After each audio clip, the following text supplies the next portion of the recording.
நடிகர், இயக்குனர், பாடலாசிரியர், கதாசிரியர் அப்படின்னு பல திறமைகளை தமிழ் சினிமாவில் தனக்கென உருவாக்கிக்கிட்டவர் தான் பார்த்திபன். இவருடைய மனைவியான சீதா அவர்கள் இப்போ ஒரு விஷயத்த சொல்லியிருக்கிறாங்க. இவங்க இருவருமே காதலித்து திருமணம் பண்ணிக்கிட்டாங்க. அதற்கப்புறம் பார்த்தீங்கன்னா கருத்து வேறுபாடு காரணமாக இருவருமே பிரிஞ்சுட்டாங்க. சீதா அவர்கள் அடுத்து ஒரு திருமணம் பண்ணிக்கிட்டாங்க.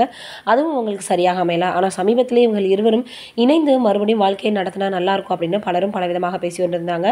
இந்த சூழ்நிலையில் இப்போ என்ன இருக்குது அப்படின்னு பார்க்கும் பொழுது நடிகை சீதா அவர்களுடைய வீட்டில் ஒரு ரொம்பவே சோகமான செய்தி நடந்திருக்கு. என்னன்னா, அவங்களுடைய அம்மா வயது மூப்பின் காரணமாக காலமாகியிருக்காங்க. என்னுடைய அம்மா 2-3 நாட்களுக்கு முன்னாடி காலமாகிட்டாங்க. அவங்க இல்லாமல் அவங்களுடைய கையை பிடிக்காமல் நான் வாழ்க்கையில் இப்போ நான் போயிட்டுருக்கேன் அப்படின்றது மிகப்பெரிய அளவில் எனக்கு ரொம்பவே வேதனையாக இருக்குன்னு தெரிவிச்சிருந்தாங்க. இதை கேட்ட எல்லாருமே ஏன்னா இது இப்படி சொல்லிட்டாங்களேன்னு அவங்களுக்கு ஆறுதலை தெரிவித்து வந்துட்டுருக்காங்க. என்னதான் 1000 பேர் இருந்தாலும் நம்ம பெற்ற தாயை போல இருக்காது அப்படின்றது நம்ம எல்லோருக்குமே தெரியும்.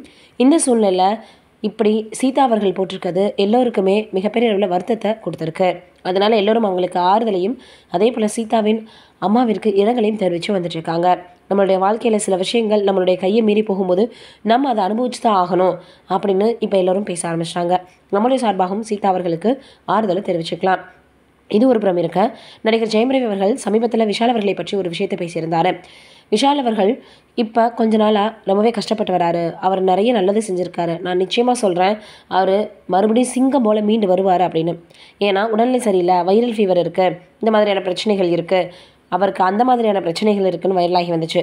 இப்போ உடல்நிலை சரியானதுக்கப்புறம் அவர் செஞ்ச நல்ல விஷயங்கள், அவர் உதவி பண்ணது எல்லாமே அவருக்கு மறுபடியும் பார்த்திங்கன்னா நல்ல ஒரு லைஃப்பை கொடுக்கும் அப்படின்னு ஜெயம் ரவி அவர்கள் சொல்லியிருக்கிறது மிகப்பெரிய அளவில் எல்லோருடைய கவனத்தையும் ஈர்த்திருக்கு. என்னுடைய நண்பன் நிச்சயமாக மீண்டு வருவான் அப்படின்னு உறுதியாக சொல்லியிருக்கிறது விஷால் அவர்களுக்கு ஏதோ ஒரு வகையில் பார்த்திங்கன்னா தன்னம்பிக்கை கொடுக்கும் அப்படின்னு ரசிகர்கள் சொல்லி வந்துட்டுருக்காங்க. நீங்கள் என்ன நினைக்கிறீங்க இதை பற்றினா மறக்காமல் கமெண்ட்டில் சொல்லுங்கள்.